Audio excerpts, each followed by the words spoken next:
Don't mind. Excellent, thank you. And why don't I say welcome to everybody, and thank you for joining us at our fourth forum at Four Simple Words. I really appreciate everyone being here today. Can't believe we've done 4 of these already since we started in March. And the interest and enthusiasm we get for these is just so humbling, and I so appreciate everyone's time and interest, and to our guests who come in, and we'll formally introduce CV in a bit. Quick reminder that if you're joining us today, we welcome your questions in the chat room, of course, and Delbert is going to be running the room, and if you have any, you want to put up your hand or have a question for either CV or myself, I encourage you to use the raise your hand icon, which is in the chat. So maybe if you are with us and you can see your raise your hand button, can you just try that so Delbert and I can get a sense of seeing people raise their hands? That'll help us make sure that we're getting to your questions. So if that works for you, we welcome that. And just a reminder, we are recording this. We're going to throw it back up to FourSimpleWords.ca as part of our ongoing library of learning. And this really is just, as I've said before, this has been a personal journey of learning for me, and to have other people interested in and being willing to be a part of it is a real gift. So I appreciate that. While we're settling in, and I'll do some quick introductions, the question I wanted to start us off with today was, how have the incidents and conversations of the past few weeks changed your thoughts and views on servant leadership? So how have the incidents and conversations that you've been involved with in the past few weeks, specifically around the racial tensions that we're facing, how have they impacted or changed your views of servant leadership? So if you've got some thoughts on that you'd like to share later on, I'd love to hear those. As we always do with Four Simple Words, we'll start with a land acknowledgement, which is just a reminder that wherever you are today, wherever you're joining us from behind your screen, there were people and cultures and leaders here long before us. And it's up to us to remember that those lands and those learnings have been handed off to us as stewards of land, water, and air. And we are handing our communities off to future generations. And so it's good for us to remember, not good for us, we need to remember that we are on a continuum of ownership and responsibility for the land, water, and air that we're using. And we cannot take we can't take full credit for the success we're having in our own communities today and failures without acknowledging those communities that came before us. So just a reminder that there were leaders here before us, and we are standing on their shoulders as future generations will be standing on ours. The other is a personal acknowledgement, and this is one, again, this is more a statement of fact. I was born white, male, middle class in Southern Ontario in the 1970s. When you combine that with the fact that I'm happily married to my beautiful wife, Melanie, I check just about every box of privilege there is. So what that means is that my journey to our screen today, it has been probably very different than many of yours. I recognize that, I don't like that, and because of that, I am doing my best to be an ally with this privilege that I've been given. I fall down and I stand back up, trying every day to get better at it. So I make I ask for your input and feedback on how I can be a better ally during these meetings and otherwise. And I just want to acknowledge that one of my goals through Four Simple Words is helping other voices able to sing just as loud as mine can, just because of my skin color and where I ended up living. So I appreciate that. And again, I welcome your feedback on that. Quickly, Four Simple Words 101 for those of you that are joining us. This is started out as to be brutally honest with you, a bit of a vanity project that started on my 50th birthday in March. And Four Simple Words came from my grandmother, Elsie McBride, who was an incredibly wise and strong woman who I admired greatly. And she shared these Four Simple Words with me early on in life, and they've carried me through all parts of my life, including at home, in my community, at work. And they've had profound impact on how I've raised my children, try to be a leader in my community, grown our business here at Pearl Street, and including my faith. And the Four Simple Words are, it's not about me. It's not about me. And those 4 words for me have been so empowering because they've just allowed me to remove myself from situations and think, well, how is this not about me and how can I serve others? Because really this has evolved into, for me, a conversation and an exploration about servant leadership. And that's really what FourSimpleWords.ca is about. It is a journey that I'm on this year to understand servant leadership better, try to get better at it, and really encourage other people to be thinking about it and grow that thinking with me as well. So it's a topic that intrigues me. I'm a bit scared by it. CV in particular has really helped expand my thinking on what that could look like or what it means. And these forums are chances for us to get together and have some conversations around that. So with that, before I introduce CV, would anyone like to share any thoughts around that opening question I had, which was around how the incidents and conversations of the past few weeks change your thoughts or views on servant leadership? Anyone like to jump in, and feel free to raise your hand again in the chat if anyone would like to share there.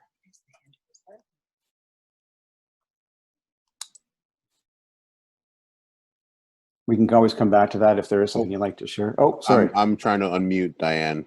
Oh, great. Excellent. Thanks, Howard. Yeah, I mean, I can speak, but what I had put in the chat box was I don't see the raise hand button in the chat. So I was trying to follow the instructions, but I don't know how. It's all right. I saw you. Okay. So Diane, welcome. Nice to have you here. How have the past few weeks changed your thoughts on servant leadership? Yeah, it's been a lot watching the news out of the US and then taking a more important, actually, long, hard look at Canada and being willing to acknowledge and do the work to learn about the things that Canadians are so good at ignoring by pointing a finger down south of the border instead.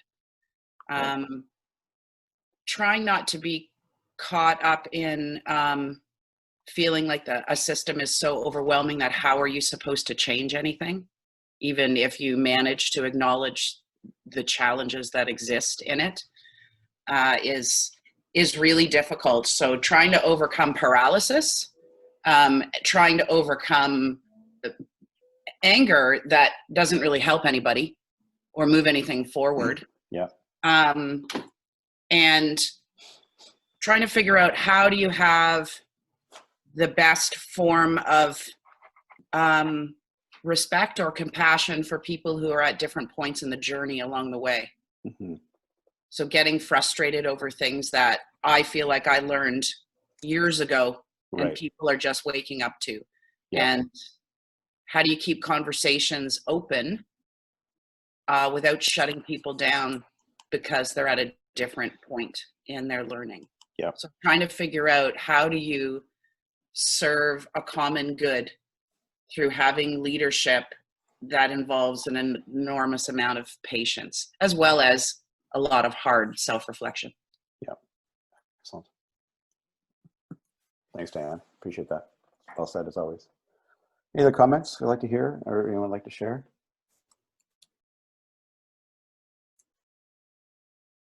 Well, I kind of do want to get into that question. I think it's a great question, but I feel like I should wait until we are like formally underway. I don't know. Yes. No, and because I wanted to introduce you first. And then so maybe I see Shakiba's hand there. Did I see Shakiba's hand? Did she want to say something? And then why don't I introduce you and then why don't we jump right in, CV? Absolutely. Shakiba, welcome. Thanks. I don't want to interject before getting into CV's presentation necessarily, but I just want to reiterate Diane's comment. And I think the one thing I'll say that has really, what is eye-opening for myself, as a person of color, as a young female in leadership, myself, I realize that often, your head is a little bit buried in the sand and you're just so focused and you have those blinders on that it was a really hard and good reminder to take that step back and pause and do the self-reflection and decide the type of leader I want to be and what kind of how do I want to lead, and how do I lead by example? What kind of example do I want to set as well, and how do I do that in a way that's meaningful and not token. So, yeah. Excellent. Thanks, Shakiba. Well said.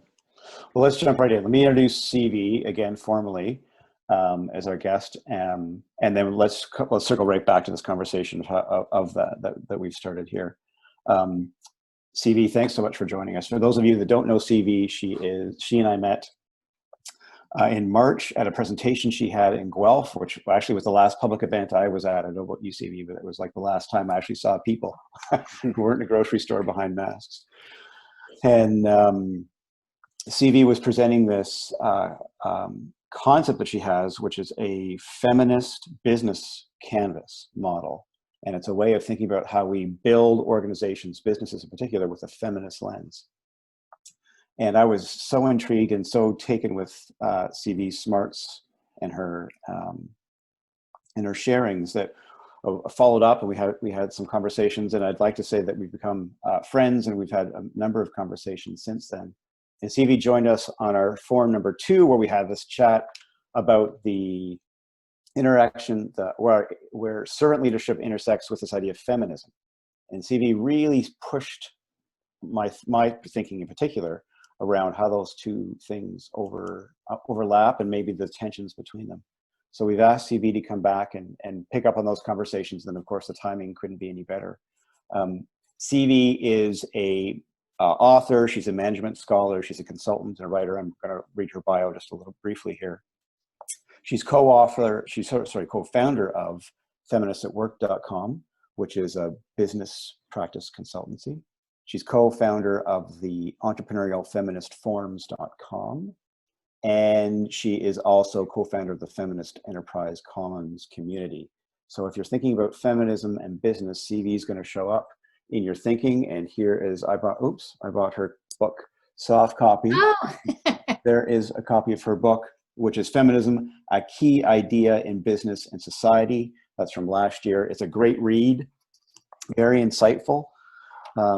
And I just learned so much from CV, from our conversations and from the book, that it's a real gift to have you back, CV. So on behalf of everyone here today, thanks for joining us and making time in your busy schedule for this conversation. So welcome, CV.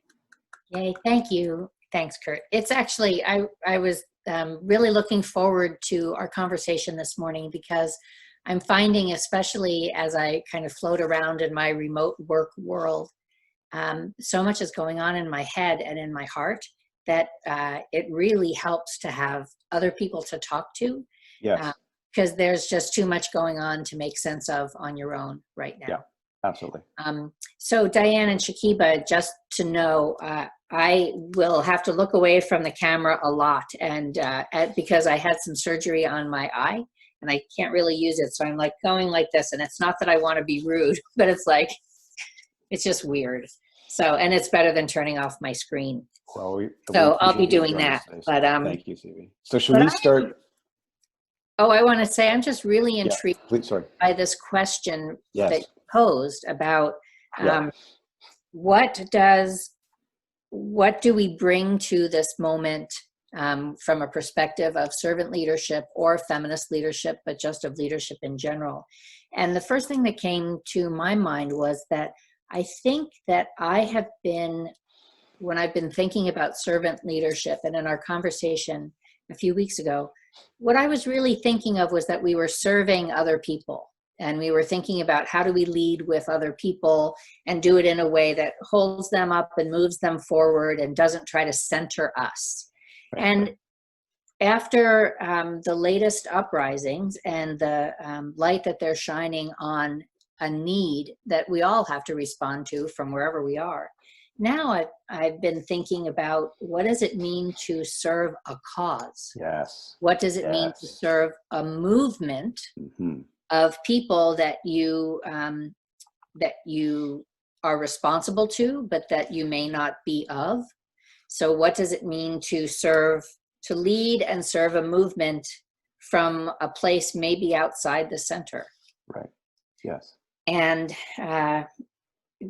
the minute I said to myself this question, what does it mean to serve a movement? I was cautioned to remember that a lot of times when people set themselves up as champions of movements, they forget that there are people in those movements that they have to be responsible to, and they kind of over intellectualize it, or, you know, it's in the service of the party versus the actual people.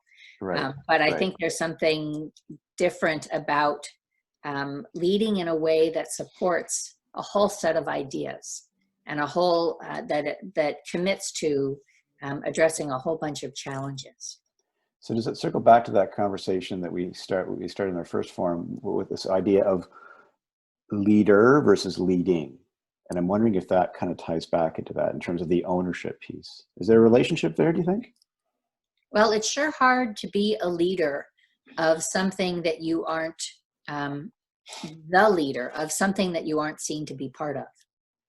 So it would be hard to imagine a white guy being a leader in the Black Lives Matter movement. There are, in fact, some white guys who are very active in the Black Lives Matter and the movement for Black Lives, but it's kind of hard to imagine because you're probably not in the community, centrally influenced people, and I'm not in the community either. So that idea of being a leader in the movement it's kind of nullified almost. And instead what we have much more available to us is leading in ways that support the movement. Right. Which is, and this idea, just kind of building on this idea of serving of movement or an idea very much feeds into that, doesn't it? But how am I serving the movement of, in this case, Black Lives Matter, racial equality? I think there's some lessons that we can be taking from servant leadership, where I'm taking my own ego and needs out of the equation as the first thing I'm thinking about, and putting the service of the, in this case, the concept of the conversation forward. Like, I think, is it fair to say that servant leadership can be an act to a movement that way then, or a concept? Yeah, but I think it's more like with, alongside with. Okay, good. Drill down on that for us. So, oh boy. So I'm not sure I have any like unique wisdom on this, but there are a couple of things. One of the ones that feels really active for me is this question of who is really legitimate to speak to issues, or who is really legitimate to offer an analysis or a question or a challenge or an action step. And I feel like there are a lot of folks who are not, not natural members of the Black Lives Matter movement, or who are basically folks who are not Black, who are asking themselves, like, what is my role here? And in the social justice conversation, there's a whole lot of talk about what it means to be an ally, or is an ally a label, or is it a set of behaviors? What does it mean to be a co-conspirator? What does it mean to be an accomplice? And there are a lot of labels that people put on these different positions, but they're all getting at the general understanding of two things. One is the difference between acting and not acting, really trying to get involved. Well, three things. One is the willingness to use the privileges that you have and to kind of let go of some of the privileges that you have, so that there's more room or more to go around, or more for others, especially when your privilege depends on having taken something from somebody else. And then the third part has to do with where you see yourself in the problem. So if I can be a disability rights supporter, but I don't very often do things for people with disabilities, and I'm not very active in that conversation, and I'm kind of conceptually aligned with it, but I don't really do much. So I would never call myself an ally or an accomplice or a co-conspirator, but I would call myself like a supporter. But as we get closer to things that we're actively engaged in, then the language kind of changes. But when it's all said and done, the big question is, do you see yourself as part of the problem or the solution? Are you acting as well as speaking? Yep. Are you watching to make sure you're not making it about you and that you're making it about what you can contribute? Right. Which is at its core, I think, sounds very similar to this idea of what I guess my interpretation of servant leadership is, right? Like, how am I making sure to, and I think this is the point you were making, or one of my learnings from our first chat. I need to make sure that in putting out my hand and saying I'm being an ally, I'm not saying, look at me and how great I am, right? Like, that's not servant leadership. That's me taking advantage of a situation to build my own ego or presence, right?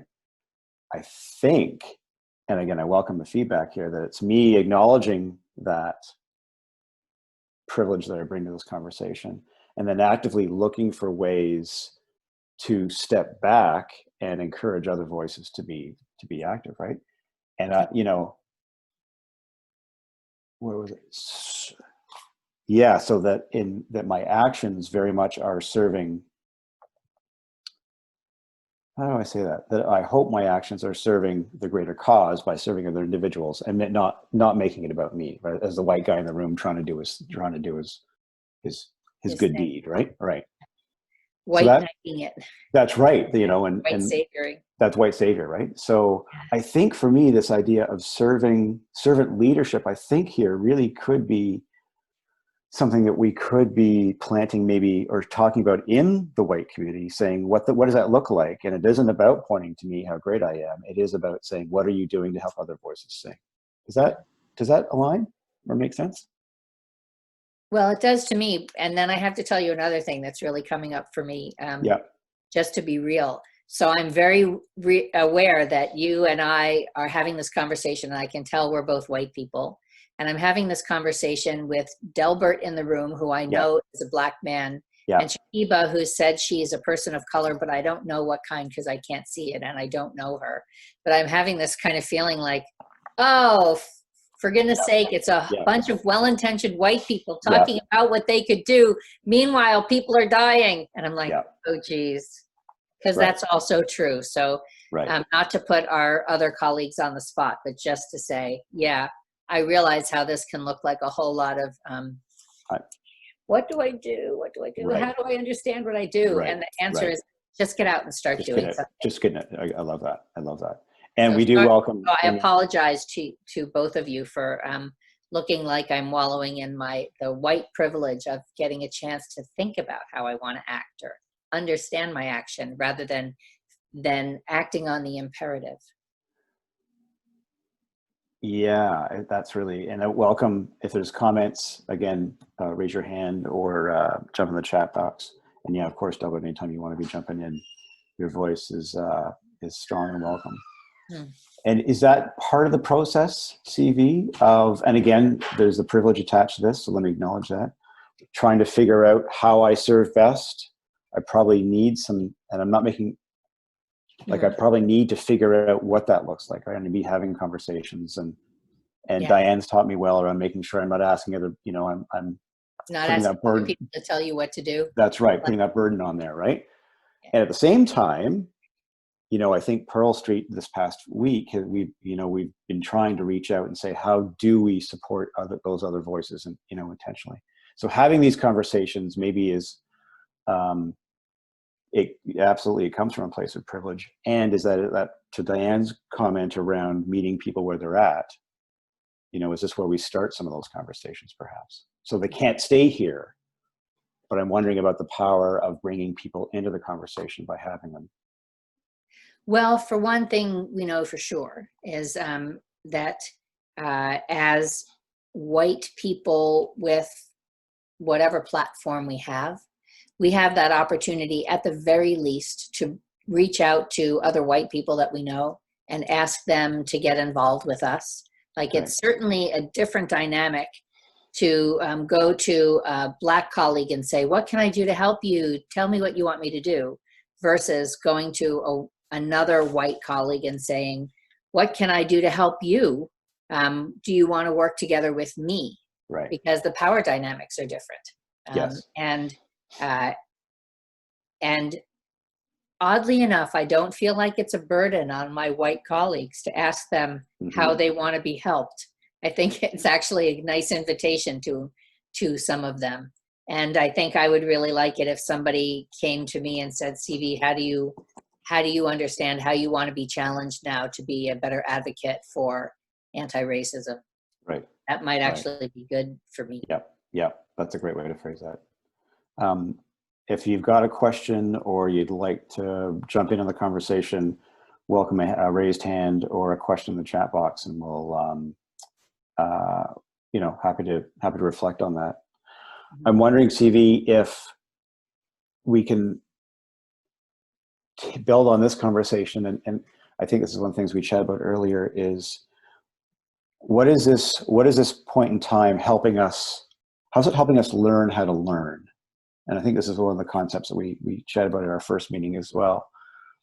As wanting to be a good servant leader, as the white guy with all the privilege that I bring here, what is this point in time teaching us about how to learn to be a better servant, do you think? Well, the first two things that come up for me are, the first one is that despite my personal preference for liking to go first to a book or to a website, we learn best when we're trying to apply something, when we're trying to do something. And we learn best when we're trying to teach others how to do something. So the very first place I go is that if I really want to learn about this, I can't simply read the book. I also need to be in the book discussion club. And I also need to be bringing up the concept in everyday conversation. And I also need to be reacting and reflecting on my own experiences when I'm trying to do stuff. So I'm thinking particularly about the book White Fragility, because that's the one that pretty much is the first recommendation to white people. And it's a good one. And so I have been thinking about every time I get into a conversation about racism right now, and I start to feel my own defenses coming up, I try to, and I don't do it particularly elegantly, but I try to really go like, oh my God, I'm feeling uptight, I'm feeling tense, I'm feeling fragile. Is this appropriate? Is it relevant? Can I work through it? Do I need to acknowledge it? How do I understand what that's telling me? And that's been actually kind of important to me, because there's a difference between the fragility that makes it all about me and the emotional sensitivity that tells us we're really digging into something important. Right. And it's easy to say, I'm digging into something important, when you're just really being defensive. And it's easy to think you're being defensive when in fact you're digging into something important. So that's the first piece about that focus on action and reflection, because first of all, action puts you on the line. And then reflection is what helps you learn from your actual experience, right? So that's what makes you wise. Yeah. And then the other thing that has been really hot for me is this recognition that the work that I do and the learning that I do at an individual level isn't enough. And the work that I do and the learning that I'm trying to encourage at an organizational level also isn't enough, and that it has to be both of those things at the same time. Right. So historically, in diversity, inclusion, and equity conversations and trainings, one of the first things you'll get is an implicit bias training, like to basically teach you that you are in fact, as a white person, biased, and tell you that you need to do something about that. And often that's where it stops.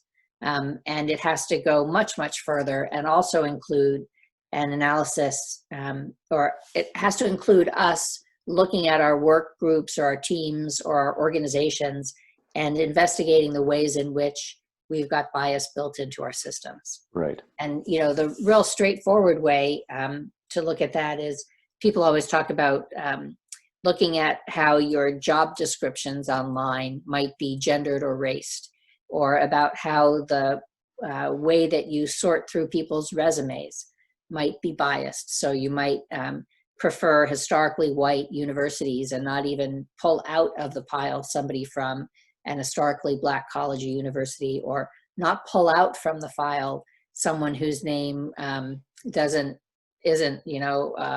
white Anglo-Saxon Right, Protestant-y kind of name. Yeah.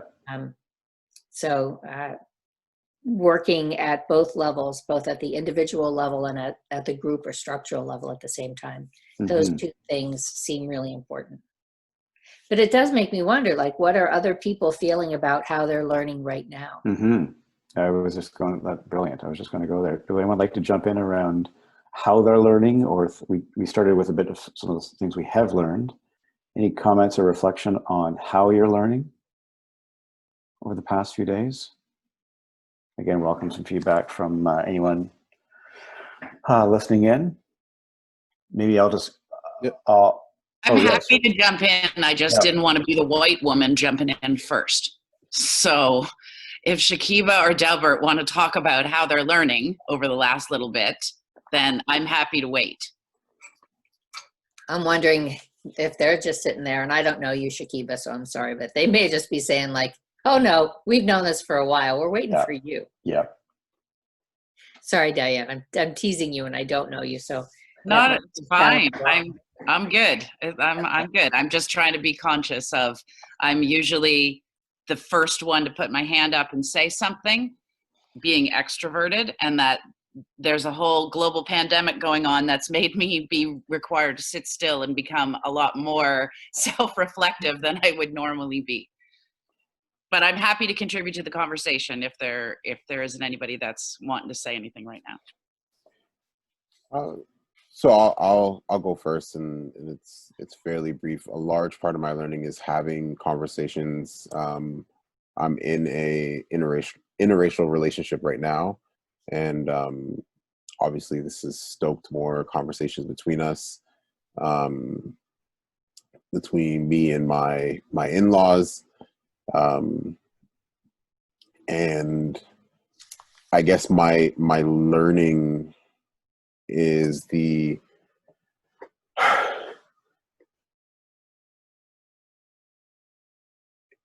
trying to remove myself at certain points. So, seeing myself in George Floyd, and trying not to let that interfere in the message that I'm getting across. So it's not angry, but it comes from a place of, this, it's not right. We're not, it's not about rioting or revenge. It's about equality and letting people live in peace, and learning that some people still don't get that. And I think my goal in terms of that barrier is, how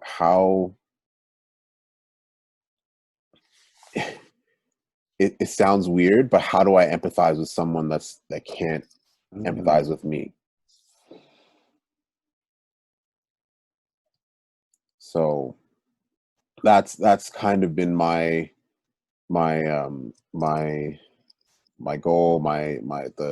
The monkey on my back is, how are you not seeing this? How are you seeing lives being taken and not sympathizing with that? Right. And why? That's kind of been my learning path. And instead of being angry, and you want to avoid becoming the thing that you hate, just trying to reconcile with that, essentially. Thank you, Delbert. Thank you. Yeah, I really hear that request of yourself to be better than the people who are hurting you. Like that idea that you or any of us is asked to empathize with someone who refuses, and whose actual problem is not empathizing, not even being able to do that. Right. That's a hell of an extra burden. Burden. Yeah. Yeah, I mean, I find that quite profound, Delbert. So thank you for saying that. And I sympathize with that for sure. Thank you. And I think the one comment I wanted to make was about the fact that I have a lot of my life avoiding the fact that my identity is different than others has been almost subconscious part of what I do. And in a lot of ways, it's because it isn't pointed out. And I mean that in a positive way. So being different wasn't a problem most of my life, which is great. But what it isn't great is that it's made it challenging in times where it's important for me to acknowledge my difference to do so. And so for the record, CV, I'm Iranian, so I'm of Persian descent. And so I think making myself feel uncomfortable has been because I don't like talking about identity often for me feels like talking about divisiveness. And I'm realizing that that's actually caused a greater divide than acknowledging the differences and talking about it and not hiding or being ashamed of the things that I might have or be different about. So that's been the learning is in the doing, like you said, CV, right. and showing it and talking about it and acknowledging what I do know and acknowledging what I don't know and what those differences are too. So Yeah. Yeah, I can definitely sympathize with that as well. And it's almost like a collective compartmentalization. Like it's that piece of like your difference is like over here, and you know, people talk about like code switching, and it's almost, and I'm not saying that Shakiba's doing this, but like masking that difference, or masking where you're coming from.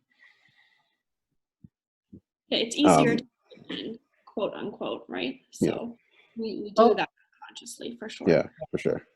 It's also what white supremacy tells us to do, right?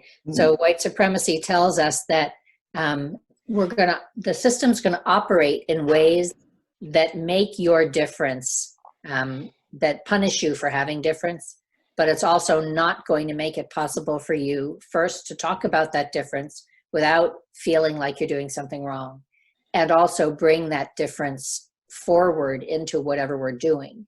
Because one of the things that this is sort of an aside, but if I can share this. So one of the things I've been thinking about with this whole conversation about white supremacy in organizations and challenging and dismantling white supremacy in business is that we've never, as a culture or a business community, talked about what we want in its place.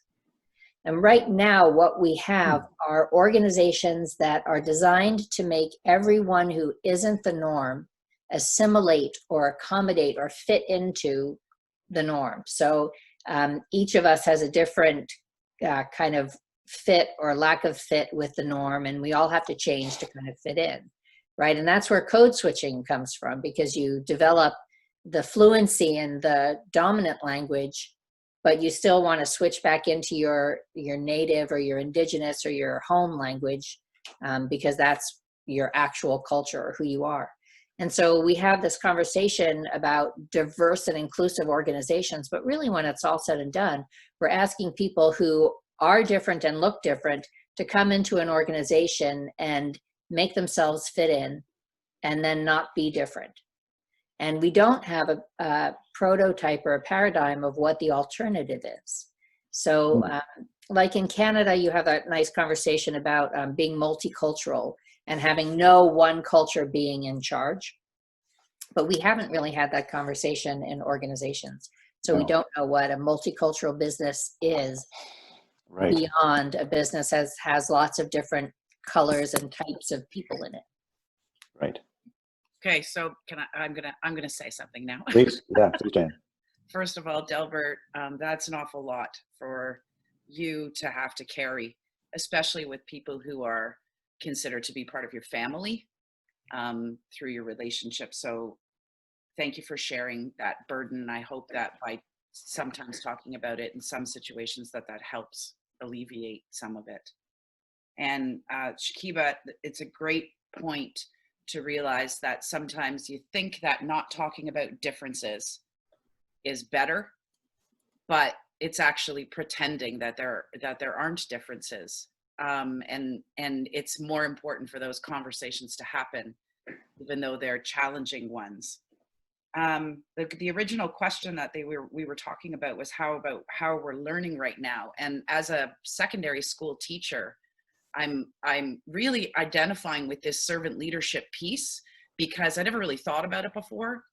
But as a teacher, what I'm doing is trying to serve the needs of the students by helping them to become interested about learning and interested about the world and question things without any benefit to me, really. Like, whether they learn or not, I'm going to get a feeling of self-satisfaction, but I'm not personally profiting or gaining from that. So it's truly about being in service. My history background has been really invaluable in this time for me to understand how systemic change happens. And systemic change happens with riots in the street. That's how change happens. Apartheid didn't fall apart in South Africa because everybody sat around and had polite conversations with one another. You know, when you get to a point where a certain segment of society, and that isn't all Black people, but a certain segment of society has been so oppressed for so long and they have nothing left to lose, then that's when revolution happens. So when I hear concerns about looting and those kinds of things, values property over people in a big way. And also it demonstrates people that don't know their history. So reading and talking to others, and really the servant leadership piece is trying to help encourage new voices, and trying not to shut people down. But I can't fix everything. So it's been really good when I see people deciding to take on those conversations, for me in the background to encourage them, because I know that when you try to have those challenging conversations, it's exhausting. And it's really nice to be reassured, especially if it's your first foray into having these challenging conversations with your fellow community or your family, to have somebody in the background going, "You're doing a good job, keep on going." That's it. That's all I've got right now. That's great. Thanks, Diane.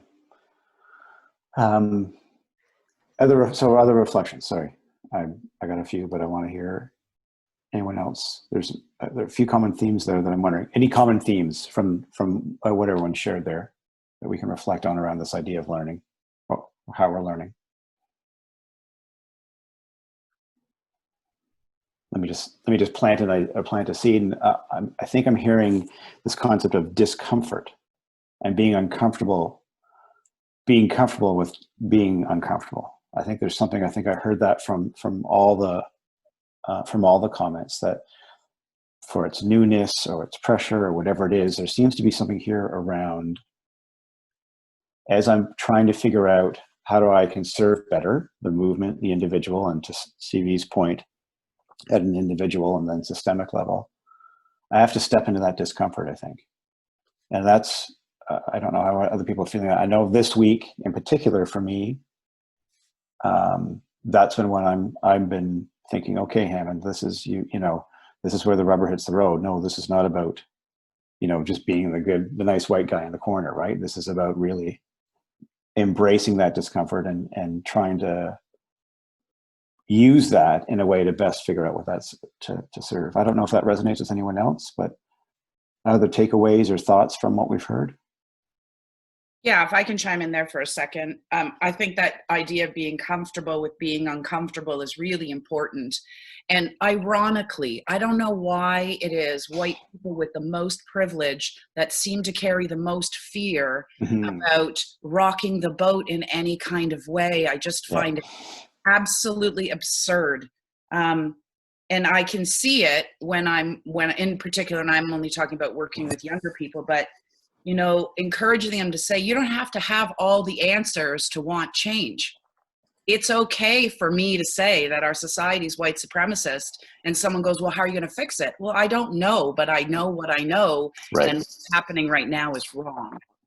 So I don't have to know everything, and I'm going to keep on learning.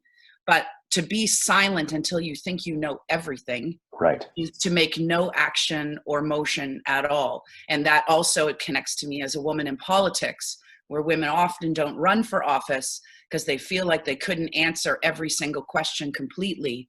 And what you have to get to at some point is there's a certain amount of knowledge that you have to have, yes. And then the rest of it is just believe in yourself that you're going to be able to learn more as you go. And the same applies to what's happening right now, I think, in this period in time. Yeah. Yeah, that's a real, that's one of many strategies that is used to derail people who want change. Like that, being asked that question, well, what do you want it to look like? As though you're supposed to have a fully realized version of the alternative. And I get that a lot when people, so what's a feminist business look like? Prove to me that they exist. And right.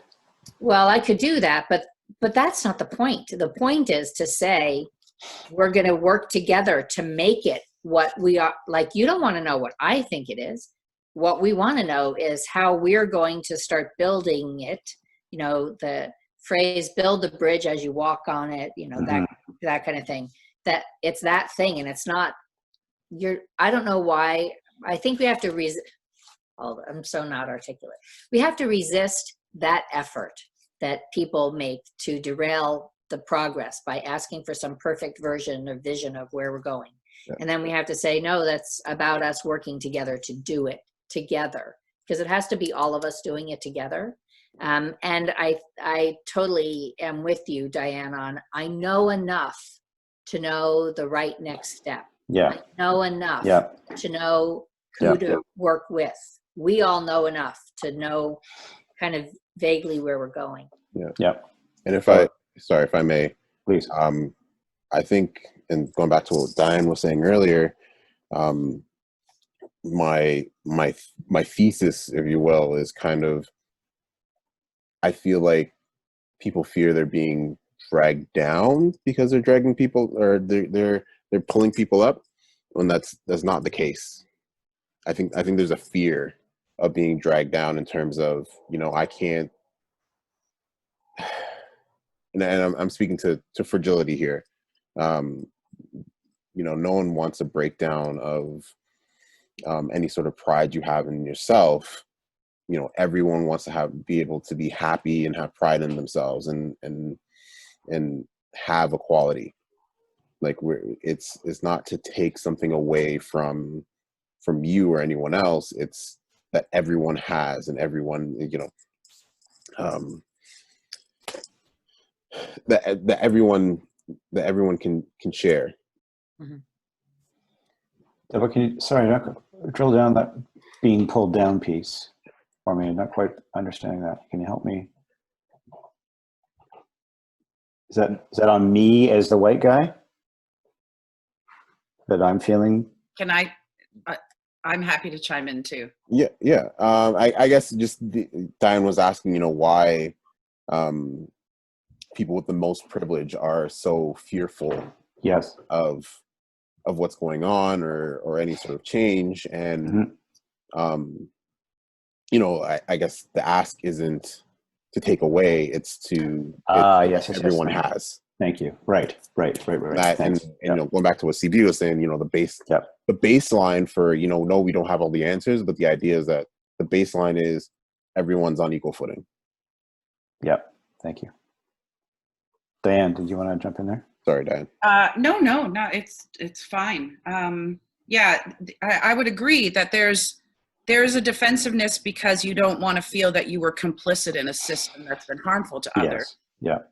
Definitely, and that you continue to be. And in the best scenario, there would be sharing of everything to go around. But I'm gonna get political here for a minute and say that what's happening is right now in society is definitely about racial injustice and anti-Black racism for certain, but the other layer is class-based. And so the idea that there's enough to go around. There isn't, and capitalism ensures that that's how it works. Mhm. So when you have people who are moderately talented being able to rise to the top, and the story that they've always been told, and I'm talking about white people in particular, the story that they've always been told is that they're going to be able to get theirs. Well, if we want to rebalance a system, then it's going to be multicolored, and those who literally have the most to offer should rise to the top, which means that there will still be a multi-layer, multicolored layer of class at the bottom, because we're always struggling for that there isn't enough to go around. That's baked right into the capitalist system. Agreed. Yep. Yep. Charge on, Diane. Charge on, Diane. Love it. Like, I feel like I've Zoom bombed a small business meeting. I don't No, belong here. No. No, I'm always here to bring up the capitalism thing too, because then people are like, "What? You taught in a business school?" I'm like, "Yeah, well, yeah." But you, Diane, bring up this thing that I find is very is true and a very tender thing to raise, which is that we are at this moment focusing on anti-racism and fighting anti-blackness in ourselves as individuals, in our companies, and in our culture. And that is the invitation of this moment. And at the same time, it's not a but, it's an and. At the same time, we have to use this conversation about anti-racism to also address the other kinds of oppression, including class, including gender, including sexual orientation, including your indigenous or colonialist status, all of these things at once. And it's really hard, and I don't know when it's going to be appropriate to bring that up, because if we just address racism, that'll be great, and it just won't be enough. Because then we'll have like a not racist society where we have poor people and wealthy people, which is not the goal. But it's like I have been concerned about this conceptually, because the Black Lives Matter movement was started by Black feminists, some of whom are queer, and the Black Lives Matter and Movement for Black Lives and all of those organizations have in their beliefs that it's about racial justice and anti-racism, and also. And that is really important to the work of this radical transformational movement. And I'm wondering how and when to bring that back in without sounding self-serving. Right. Because, I don't want it to make it about me, but it won't be truly revolutionary unless it's truly revolutionary. And that won't be unless we find ways to include all of what we feminists call systems of oppression or the matrix of domination, right? It's all of the things. Yep. And anti-racism is a great, big, primary lever, but it's not the only tool. And when do we bring in the other tools without, bogarting the energy? Right. Yes. That's just a question. I don't have an answer. No. No answers. Shakiba and I have actually had some of these conversations around. Shakiba CV is president of our local Chamber of Commerce in Guelph. I can see from her acorn doing great things. Remember, but I didn't realize she was the president. She's president, and we've had that conversation a little bit, and I'm conscious of our time. And Shakiba, I'll put you on the spot. Do you want to reflect on that at all in terms of the role the business plays in some of these conversations? Bigger than or more than the Black Lives movement, but the equality movement and social justice. Do you want to jump in on that at all? And no pressure. No, I don't feel, I mean, the only pressure I feel is in not having what feels like an answer or the right answer or a good enough answer. We updated our strategic plan as a chamber, and it was really important to me that diversity and inclusion was one of the 4 value statements. And there's some good language around it, but now it's really challenging you to say, okay, so what are you going to do about it? What does that look like? And what does that require of you and the organization? And what are the implications, good and bad, of pursuing what, you know, social justice really in the work that we do. So we're just at the forefront of it. And so I kind of look forward to leveraging these relationships with you, Kurt, with you, maybe CV, Diane, Delbert, you know, and bringing some people together to, because I don't have the answers as a person. Our institution as a chamber certainly doesn't have the answers. And so to the earlier, someone said something about, like, we can't address this by doing the same things and having the same conversations the same way. The process in and of itself is colonial. So so it's really about turning everything upside down and being okay with it taking some time and being uncomfortable. And it's about having the courage to do it. So I'm mustering it up for sure. Thanks, Shakiba, and thanks for all your hard work. And anyway, I'll leave it at that. Shakiba's doing great things at the chamber, and I think that is a really powerful leverage tool of change. And you know, we're Pearl Street's a B Corp, which means we can be measured on how we're trying to use the exchange of our services for resources, which again, I fully celebrate. Like, I don't have a problem with that at all. It can't come at the expense of our team, our community, or our planet. And I think, to CV's point, if I can, there's a direct line from that conversation back into social justice or equality for all. And we can't have that without a commerce system of some sort that allows people to celebrate. And work should be a place where we can go and celebrate our strengths. And Delbert and I talk about this all the time, right? Like, how are our gifts at work actually impacting and making the world a better place? I know Diane does that in the classroom so well each and every day. So I'm conscious of our time. We could probably talk for hours on this. Let me just say that this has been our smallest forum, and I'm going to say probably our most intimate, meaningful, and deep conversation. I want to thank everybody so much for being a part of this today. CV, thank you for your time and insights as always. They've been great. Diane, Shakiba, really appreciate you joining us today, and Delbert as well, for your technical leadership and also for your sharing today, my friend. I'm grateful for your input on that. With that, let me say, I have seen the future, and it is calling us to be servant leaders. I'm just not sure what that looks like yet, but today's conversation is part of that. I really appreciate your thoughts and comments on this journey. FourSimpleWords.ca. You can find us on social. You know, this is a conversation we're going to keep going I want to keep going, and today's conversation has been a really important part of that. So with that, let me thank everyone for their time, their insights, and their sharing. I hope you have a great Friday afternoon. The sun is shining in Aurora. I hope it's the same in Chicago, CV. Yeah. And before we go, I just feel the need I want to just raise hands and say thank you to the 5 of us for being here. It's meant a lot to me, and thank you guys. Excellent. Thank you. Thank you. Thanks, everyone. Have a great afternoon. Thank you. Thanks, Dan.